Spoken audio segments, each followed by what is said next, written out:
გამარჯობა, მოგესალმებით. ძვირფასო მეგობრებო, დღევანდელი ჩვენი ბლოგის სასაუბრო თემა იქნება ძალიან მნიშვნელოვანი და ვისაუბრებთ, ესე იგი, თუ როგორ უნდა ამოვიცნოთ გარეგნული ნიშნით მარწყვის ძირითადი დაავადებები და მავნებლები, ასე რომ ბლოგი იქნება საკმაოდ ხანგრძლივი, მანამ სანამ დავიწყებთ ბლოგის ყურებას აუცილებლად მინდა გთხოვოთ კიდევ ერთხელ რომ გამოიწეროთ ჩვენი YouTube არხი და დააჭიროთ ზარეს ღილაკს რომ ბევრმა ადამიანმა მიიღოს ინფორმაცია ჩვენი არხის შესახებ და საჭირო ინფორმაცია თავად მოქმედმა ფერმერებმა თუ რა თქმა უნდა უკვე მომავალმა ფერმერებმა. მარტს ბევრი მავნებელი და დაავადება ყავს. მე არაერთხელ ვისაუბრე ამ თემასთან დაკავშირებით, არაერთი ბლოგი ჩავწერე და დღეს რა თქმა უნდა გარეგნული ნიშნით მინდა განახოთ თუ როგორ გამოიყურება მარწყვის ძირითადი მავნებელი და დაავადებები. დაავადებებს რაც შეეხება მარწყს აქვს ძირითადი 5 დაავადება, რომლებმაც მას შეიძლება შეუქმნას, ესე იგი, სასიცოცხლოდ დამღუპველი, ესე იგი, პირობები. რაც შეეხება მნიშვნელობა, ხოლო რაც შეეხება მავნებლებს, ეს არის ძირითადი 7 მავნებელი, რომელმაც შეიძლება რომ გაანადგუროს თქვენი პლანტაცია და თქვენი მოსავალი და ასე შემდგომ და ასე შემდგომ. თუმცა ამ 5 და 7-ის გარდა კიდევ უამრავი მცირე დეტალი არის, რომელიც რა თქმა უნდა იყოს გათვალისწინებული.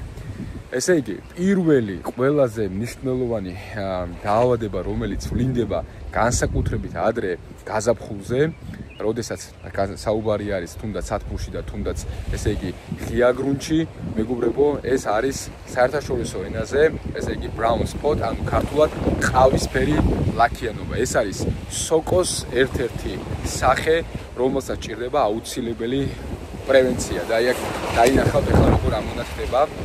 როგორ გამოიყურება, ესე იგი, ეს ყავისფერი ლაქიანობა. ის შეიძლება იყოს დაფარული თლიანად, ესე იგი, თუ მას ყურადღებას არ მივაქცევთ, ესე იგი, ფოთოლი თლიანად ყავისფრად და შესაბამისად საბოლოო ჯამში გამოიწვიოს, ესე იგი, ნერგის დაღუპვა, მაგრამ მისი მკურნალობა და პრევენცია საკმაოდ ადვილია, თუ მას თავის დროზე ჩავატარებთ და საკმაოდ წარმატებით იკურნება.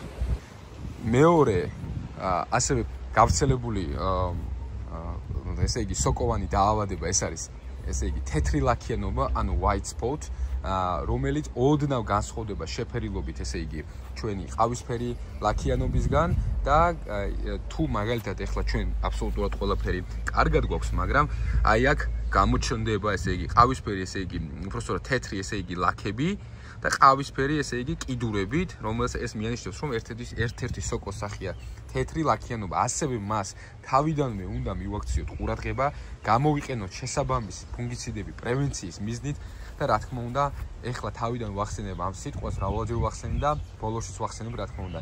არავითარ შემთხვევაში ჩვენი დევიზია, რომ ჩვენ ვაკეთებთ პრევენციებს და არავითარ შემთხვევაში არ მიყვავს ნერგი მკურნალობამდე. მკურნალობა საკმაოდ რთული საკითხია, ამიტომ ისიც საკმაოდ წარმატებით იკურნება შემდეგ.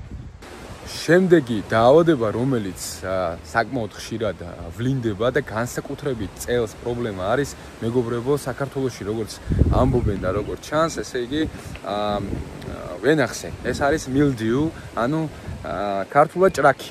შესაბამისად, ჭრაკზე არის საკმაოდ დიდი პრობლემა. ჭრაკი ძირითადად გამოიხატება არასტაბილური ამინდებით, ანუ ხელსაყრელი პირობებით, როდესაც ღია გრუნტში არის მოთავსებული განსაკუთრებით ესა თუ ის კულტურა და როგორ გამოიხატება ახლა ეს ყველაფერი. აი ასე, ეს არის, ესე იგი, ეს შეიძლება ვლინდებოდეს ფოთოლზე, შეიძლება გამოვლინდეს ასევე ნაყოფზე, შეიძლება გამოვლინდეს არის წყალზე და ასე შემდეგ. თეთრი შეფერილობა თითქოს ობისავით აქვს, ესე იგი, მოდებული და საბოლოო ჯამში მან შეიძლება გამოიწვიოს ნერგის, ესე იგი, დაღუპვა და ესე იგი პლანტაციაც კი გაანადგუროს შეიძლება, თუ რა თქმა უნდა მას ყურადღებას არ მივაქცევთ. კიდევ ერთხელ, რა თქმა უნდა, გაწერილი გრაფიკით და სწორი პრეპარატებით, რა თქმა უნდა, მკურნალობის შემდგომ ისიც წარმატებით წინასწარ, ესე იგი პრევენცია უტარდება მას და არავითარ პრობლემას არ წარმოადგენს შემდგომში.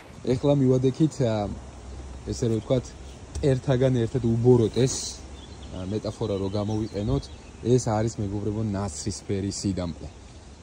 ბოტრიტის სოკო, რომელიც ვლინდება ნაყოფზე და ვლინდება ასევე, რა თქმა უნდა, ბურჯზე. აი, ნავრიგოთ ერთ-ერთი ნაყოფი. შეიძლება აი აქ მოხდეს, ესე იგი, ბოტრიტის სოკოს განვითარება განსაკუთრებით მაღალი ტენის პირობებში. ეხლა ჩანს კიდევაც დღეს გვაქვს ნალექი შესაბამისად თუ რაღაცა გაგვეპარა აუცილებლად პორტრეტის სოკო იპოვის თავის გზას განვითარდება და შესაბამისად აუცილებლად მოხდება აი ამ ნაყოფზე ესე იგი განვითარება ამ სოკოვანი დაავადებას რომელმაც შეიძლება რომ არა ნერგები შეიძლება არ გაგინადგუროთ მაგრამ აუცილებლად ესე იგი თელს მოსავალს ესე იგი გაგინადგუროთ 5-10 საათი არის საკმარისი მაგალითად წინასწარ დაკრეფილი თუ გაქვთ ნაყოფი და მოთავსებული არის კონკრეტულ კონტეინერებში, ყუთებში და ასე შემდგომ და ერთი პორტრეტის სოკოიანი ნაყოფი მაინც რომ მოხდეს 5-10 საათი არის საჭირო რომ გავრცელდეს მთლიანად და მთელი მოსავალი მარკეტინგული თვალსაზრისით გამოუსადეგარი გახადოს.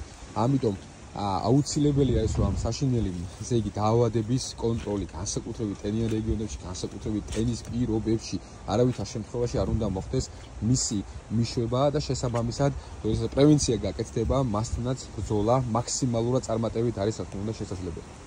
ვაგრძელებთ. შემდგომი ერთ-ერთი კიდევ ყველაზე მავნე და საშიში დაავადება ეს რაც არის მეგობრებო ანთრაკნოზი. ანთრაკნოზის შემთხვევები არც თუ ისე იშვიათია განსაკუთრებით ბოლო პერიოდში და ვლინდება შემდეგნაირად. ესე იგი, ის ხშირად ეშლებათ განსაკუთრებით დილეტანტ გამოუცდელ ფერმერებს და ხშირად უბრალოდ ლაქა გონიათ. აი მაგალითად, ავიღოთ ნაყოფი და შეხედავენ და შეიძლება იყოს ეს უბრალოდ ლაქა. არა, თუ დაინახავთ რომ შავი ლაქა არის, რომელიც ოდნავ შედიდებულია, აი თითქოს მომწვარია, შესაბამისად ეს ნიშნავს რომ უკვე თქვენს ნაყოფზე განვითარებულია ეს ანთრაკნოზი და ანთრაკნოზის არ პრევენციის შემთხვევაში ანთრაკნოზმა იცის მთლიანად განადგურება. მაგრამ განსხვავებით ნაცრისფერი სინამდვილისგან, რომელიც ანადგურებს მხოლოდ და მხოლოდ ნაყოფს, ანთრაკნოზს შეუძლია განადგუროს ასევე თქვენი პლანტაცია. ამიტომაც ანთრაკნოზი უფრო მავნე არის ვიდრე ნაცრისფერი სინამდვილე თუ ეს შედარების თვალსაზრისით შეგვიძლია ამაზე ვისაუბროთ. ესე იგი, ანთრაკნოზი ვლინდება ასევე ხეროზე, აი ხეროზე ვლინდება თითქოს ასეთი შავი სახი და ასევე ის განსაკუთრებით ხელსაყრელი ხდება ტენიან პირობებში და როდესაც შემდგომ ესე იგი ტემპერატურაზე, ცხუნვარებზე დააცხუნებს და შემდგომ იწყებს განვითარებას ეს დაავადება. ამიტომ კიდევ ერთხელ პრევენციები არავითარ შემთხვევაში ყოველთვის მობილობა უნდა მოხდეს და ყოველთვის უნდა გამოირიცხოს პრევენციების შესაბამისი ესე იგი პრეპარატები. თან იცით რომ დიდხნიანი ლოდინის პრეპარატების გამოყენება ნაყოფის ფაზაში კატეგორიულად არ შეიძლება, ესე იგი უსაფრთხოებიდან გამომდინარე, ამიტომ უნდა შევარჩიოთ სწორი პრეპარატები და გავიაროთ ესე იგი კონსულტაციები, არ ვიცი, ვინც ყავდა შესაბამისი აგრონომები უნდა მოძებნოთ, ანუ თქვენთვის უნდა იცოდეთ, რომ მოხდეს გამოყენება, შერევა, ესე იგი სხვადასხვა ესე იგი პრეპარატების, რომელიც სიტყვაზე მოგცემთ აუცილებლად ეფექტს, რომ ეს დაავადება არ განვითარდეს. ჩვენს Telegram ჯგუფში ვინც ხართ გაწევრიანებული და ვინც გიყურებთ, მათ ძალიან კარგად იცით თუ ხშირად ძალიან საინტერესო საუბრები გვაქვს, აგრონომიული საუბრები, 130 ქართული ფერმერი არის ჩემს ესე იგი Telegram ჯგუფში გაწევრიანებული, კოლხი ფერმის Telegram ჯგუფში გაწევრიანებული, სადაც ერთმანეთს გამოცდილებას უზიარებ და ძალიან საინტერესო თემა. რატომ გავაკეთე ახლა ეს შესავალი? დაავადებაზე, რომელზედაც უნდა ვისაუბრო ახლა, ზუსტად ერთ-ერთმა ფერმერმა გამომიგზავნა და ვერ ხვდებოდა ესე იგი რასთან ჰქონდათ საქმე. ეს არის მეგობრებო დაავადების ერთ-ერთი სახე, რომელიც ახლა აქ ამოვა. სხვადასხვა სახის ჭკნობა, როდესაც ადამიანი ვერ ხვდებოდა თითქოს ყველაფერი სწორადაა გაკეთებული, თითქოს არაფერი არ აკლია, მაგრამ უეცრად ნერგი ჭკნება და იღუპება. ამ დაავადებებს ქვია ალტერნარიოზი და ფუზარიუმი, ძირითადად, რომელიც საბოლოო ჯამში ფესვის პრობლემებთან მივყავართ. ეს შეიძლება გამოიწვიოს ზედმეტმა ტენმა პირველ რიგში, ან პირიქით, ესე იგი ტენის არ ქონდა, ამიტომ ბალანსის დაცვა ძალიან მნიშვნელოვანია და როდესაც ესეთი პრობლემების წინაშე ვდგავართ, უნდა მოხდეს პრევენცია, რომ ეს ნერგები ამოღებული უნდა იქნეს და უნდა მოხდეს ესე იგი პრევენციის ჩატარება კიდევ ერთხელ შესაბამისი პრეპარატებით ნიადაგში. გადავიდეთ მავნებლებზე. მე ზოგადად მავნებლებთან ბრძოლა უფრო მიმაჩნია შესაძლებლად, ვიდრე მაგალითად დაავადებებთან. იმიტომ რომ მავნებლის იდენტიფიცირება თუნდაც გამოცდილი ფერმერებისთვის ბევრად უფრო მარტივია, ვიდრე მაგალითად ესე იგი დაავადების გავრცელების სიჩქარე ასევე საკმაოდ დიდია. პირველი მავნებელზე, რომელზედაც მინდა ვისაუბრო, ეს არის ტკიპა. ტკიპა საკმაოდ გავრცელებული არის და ესე იგი ძირითადად ხდება ორი სახის ტკიპა, ეს არის ესე იგი ფრთიანი და ესე იგი უფრთო. პირველის გავრცელება ბევრად სწრაფად ხდება და მეორე შედარებით ნაკლებ სწრაფად ვრცელდება. თუმცა ორივე პრობლემას წარმოადგენს იმ შემთხვევაში, როდესაც პოპულაცია საკმაოდ შორს წავა და ესე იგი საბოლოო ჯამში მისი მოშორება შეუძლებელი ხდება. კიდევ და კიდევ გაწერილი გრაფიკით აუცილებლად წინასწარი პრევენციებით უნდა მოახდინოთ მათი იდენტიფიცირება, მაგრამ სასურველი არის, რომ სანამ იდენტიფიცირებამდე მივა ესე იგი ეს პოპულაცია და მავნებელი მოხდეს მათი პრევენცირება, რომ საერთოდ არ შეუქმნათ სასათბურე პირობები მათ ესე იგი საერთოდ გაჩენას და გავრცელებას. შემდგომ მავნებელზე, რომელზეც უნდა ვისაუბრო, ალბათ საუბროს მთელი მსოფლიო. რა თქმა უნდა, საქართველოს არის გამონაკლისი. ეს არ ეხება მხოლოდ მარცვლს, თუმცა ჩვენ ამ შემთხვევაში ჩვენ კულტურაზე გვაქვს საუბარი, არამედ ეხება თითქმის ყველა ყვავილოვან კულტურას. დიახ, მეგობრებო, ეს არის რა თქმა უნდა ტრიფსი. ტრიფსი არის საშინელი მავნებელი, რომელიც ჭამს პირდაპირ გაგებით ჩვენს ძვირფას ყვავილს. ანუ აჯდება, ესე იგი, ყვავილის შიგ-თავს ის დაინახავთ ახლა როგორ გამოიყურება, შავი ფერის არის, ასევე თეთრი ფერის, შეიძლება იყოს და არ შეგეშალოთ, ესე იგი, ერთმანეთში, შავი ფერის როდესაც არის და თან პრევენცირება მისი საკმაოდ ადვილია და ახლა როგორ ავიგეთ აი ესე ყვავილს, ცალი ხელით ახლა რო გამომივა და ხელის გულზე დაიდეთ, ესე თითი რამოდენიმეჯერ დაარტყით და თუ ესე იგი გადმოვარდა იქიდან შავი პატარა მავნებელი, რომელიც შეუიერაღებელი თვალითაც ჩანს, გილოცავთ თქვენ ტრიფსი ყავთ სამწუხაროდ და შესაბამისად მოგიწევთ მათთან ბრძოლა. ხოლო მათთან ბრძოლა დამიჯერეთ არის საკმაოდ დიდი ქვეყნის არმიებს რო ვერძოლოთ, რომელიც ქართველებს არაერთხელ გადაგხვდენია. ამიტომ აუცილებლად აი რამდენჯერ ვახსენე მეკითხარით, რომ ესე იგი ვლოგის დასაწყისში, რომ პრევენცირება სიტყვა ხშირად იქნება გამოყენებული, აუცილებლად არავითარ შემთხვევაში არ მიიყვანოთ თქვენი ენერგიები სამკურნალო დონემდე. ჩვენ მქონდა ეგეთი შემთხვევა, რომ ჩვენ უწევდით ერთ-ერთ ფერმას კონსულტირებას, მათ გაეპარათ ტრიფსის პრევენცია და შესაბამისად მოხდა ტრიფსის საკმაოდ დიდ პოპულაციაზე მავნებლების ესე იგი გავრცელება და საბოლოო ჯამში გამოიწვია იმან, რომ ერთადერთი გადარჩენის ვარიანტი იყო, რომ ეს ენერგიები მთლიანად ამოღებულ ყოფილიყო და ახალი პლანტაცია დარგულიყო, თან იმ პერიოდში რა თქმა უნდა პრევენცირება მომხდარიყო მთლიანად სათბურების, რადგან მანდ უკვე საკმაოდ სიცოცხლისუნარიანი არის მავნებელი და შესაბამისად თუ პრევენცირება არ მოხდება, თან ეს მარტივად ესე ახდენო, ხოლო შესხურებით აქ საუბარი არის, რომ უნდა იმუშაოთ ოზონატორებით და ასე შემდგომ, რომ საბოლოო ჯამში გამოირიცხოს ასე იგი ამ მავნებლის თავიდან შემოbrunება. ასევე ტრიფსის გამოვლენა შემდგომ ხდება ასევე ნაყოფზე, როდესაც ნაყოფს აქვს დეფორმაციის ფორმა. ეს არა მხოლოდ დეფორმირებული ფორმა, ეს არა მხოლოდ ესე იგი ბორის ნაკლებობას წარმოადგენს, თქვათ, ფოთოლსა თუ ფესვში, არამედ თავისუფლად შეიძლება იყოს აი მახინჯი ნაყოფები, დაუნტვერავი ნაყოფები თუ შეიძლება შეხვდეს, არაგერიოდ ბორის ნაკლებობა და ტრიფსის მიერ დაზიანებული ნაყოფი საკმაოდ განსხვავდებიან ერთმანეთისგან, ამიტომ ტრიფსი შეიძლება იყოს ამის ერთ-ერთი გამოწვევა. შემდეგი მავნებელი, რაზეც ვისაუბრებთ, ეს არის კიდევ ერთხელ შეიძლება კიდევ ერთ ტკიპაზე ვისაუბრებ, მას ქვია მარწყვის ტკიპა ამ შემთხვევაში და ესე იგი მარწყვის ტკიპა ძირითადად ისეთ ადგილებში იმალება, რომ აი, როდესაც ხდება პრევენცირება, ანუ კონკრეტული პრეპარატის მიცემა, ხშირად ფერმერებმა არასწორად იციან მიცემა გარეგნულად ზევიდან შეიძლება გადაიაროთ, მაგრამ ბევრი მავნებელი იმალება აი შიგნით და შესაბამისად ფაქტიურად თუ ამას ყურადღებას არ მიაქცევ, გამოდის რომ მარტივად გადაიტანს და მარტივად გამრავლდება. ასევე ყურადღებას არ ვაქცევთ, რომ გარდა ზევიდან, როდესაც ხდება მიცემა პრეპარატის, მას ქვევიდან არ ვაძლევთ, ანუ მე უпроსტურად საუბარი არის ფოთლის მეორე მხრიდან და ეს მარწყვის ტკიპა ძირითადად პატარა თეთრი ფორმის არის, ოდნავ შეიძლება იყოს მოყვითალო და ჯდება აი ამ ესე იგი მარწყვის უკანა ფოთლების ძარღვებზე და ძალიან დიდი ზიანი შეიძლება გამოიწვიოს ამ ყველაფერს. ზოგადად ყველა ფერმა შეიძლება გამოიწვიოს. კიდევ ერთხელ, რა არის მისი პრევენცირების, ანუ ბრძოლის მეთოდი? აუცილებლად პრევენცირება, აუცილებლად მობილობა, წინასწარ გაწერილი გრაფიკები, ხარისხიანი, ესე იგი, პრეპარატები და თქვენ მიიღებთ, ესე იგი, მაქსიმალურად სასურველ შედეგს. შემდეგი მავნებელი, რომელიც არის თავის დროზე საკმაოდ გაგვაწვალა და საკმაოდ სხვათა შორის კონკრეტულ ჯიშებზე ხშირად არის უფრო მეტად გავრცელებული, მაგალითად მურანო, რომელიც ძალიან პოპულარული არის მისი გემოვნური თვისებების გამო, იტალიური სახეობა, ზენტის მიერ შექმნილი. პირდაპირ მიმკვრელი არის ამ, ესე იგი, მავნებლის და ეს არის მეგობრებო, ესე იგი, ლათინურად spider mate და ესე იგი, ქართულად ესე იგი, ობობის ტკიპა.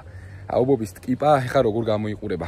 აი ფოტოს რომ დააკვირდებით, აი აქ ესე იგი, იწყებს კიდეებზე ობის ქსელის მოკიდებას, ანუ ობობა მუშაობს და მთლიანად ფარავს, საბოლოო ჯამში განსაკუთრებით ვლინდება, ესე იგი, სათბურებში, იმიტომ რომ ვენტილაცია აბსოლუტური არ არის განსხვავებით ღია გრუნტებისგან, მაგრამ ამ 8 წლიანი პრაქტიკიდან გამომდინარე, განსაკუთრებით რომელსაც ერჩის, ეს არის მურანო. თუმცა კიდევ ერთხელ პრევენცირებას ვაკეთებთ, გაწერილი გრაფიკებით მუშაობთ, ხარისხიანი ესე იგი, პრეპარატებით მუშაობთ და spider mate-ის, ანუ პრევენცირება საკმაოდ მარტივი არის, თუ ამას ყველაფერ ადრეულ სტადიაზე ჩავატარებთ ხარისხიანი პროდუქციით. შემდეგი მავნებელი, რომელიც არის და საათაშორის ესე იგი, სულ ორი სახის ხდება სამხრეთში, ანუ ჩვენნაირ რეგიონებში, უბრალოდ ესე თბილ რეგიონში შეიძლება სამჯერაც იყოს, მაგრამ მე ბოლო წლები ესე მართლა გითხრათ, არ მინახავს, ეს არის მწვანე მუხლუხო. აი მწვანე მუხლუხო რა არის? გამოდის მწვანე ჭია, მუხლუხო, საკმაოდ ლამაზი შეფერილობის, მაგრამ არ მოგატყუოთ მავნებელი და ჭამს ფოთლებს.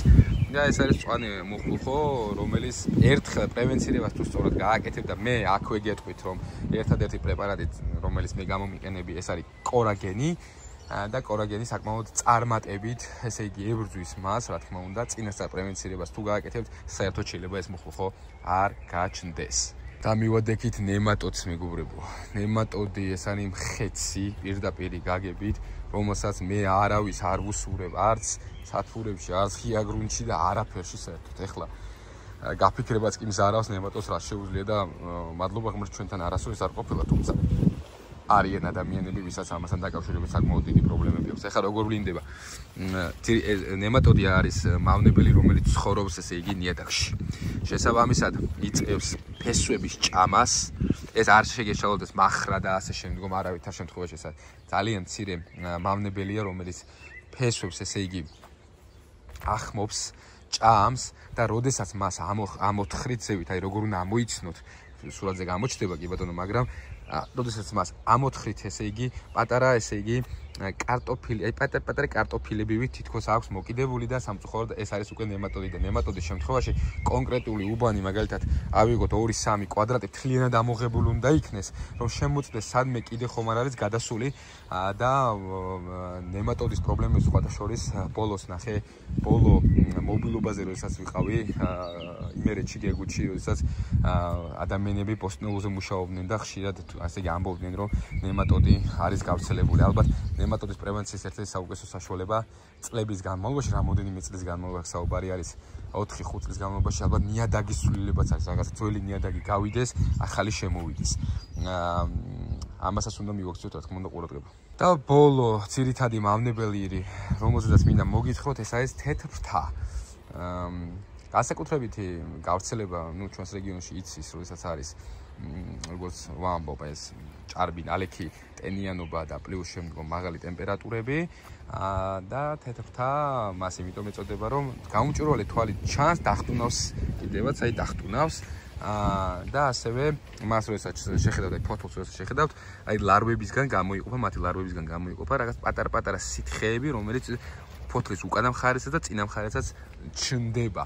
უნდა მივაქციოთ დაახლოებით მილიმეტრ ნახევარი არის ზომაში და თუ კარგად გინდა დაკვირება, უნდა გამადიდებელი უნდა მოიმარაგოთ და ესე იგი შეხედოთ ესე იგი ამ გამადიდებლის საშუალებით და დაინახავთ თუ ესე იგი როგორ არის გავრცელებული ეს მავნებელი. თუმცა მასთან ბრძოლად წარმატებით შეიძლება კიდევ ერთხელ აღვნიშნავ ამ ყველაფერს, თუ სწორად არის შეჩეული პრეპარატები და რა თქმა უნდა გრაფიკი. შედეგები და დასკვნები. ესე იგი, თქვენ ეხლა უკვე სახეზე იცნობთ ძირითად მავნებელს და დაავადებას, ანუ მტერს და შესაბამისად მათი, ესე იგი, არ გავრცელების, ანუ ჩვენთან არ მოწვევის, ანუ პლანტაციაში არ მოწვევის თავარი გზა და იარაღი არის, რომ გაკეთდეს ყველაფერი გაწერილი გრაფიკით, ისე როგორც სპორტულ გუნდში ჭირდება ეს ყველაფერი თუ შედარებით და მეტაფორულად გვიტყვით ამ ყველაფერს და ასევე რა თქმა უნდა ხარისხიანი საჭირო პრეპარატებით. მინდა გისურვოთ ყველას რა თქმა უნდა ჯანსაღი პლანტაცია უხვი მოსავალი, აუცილებლად გამოიწერეთ ჩვენი YouTube არხი, ჩვენთვის ძალიან მნიშვნელოვანია ეს ყველაფერი და შევხვდებით შემდგომი საინტერესო ბლოგებით.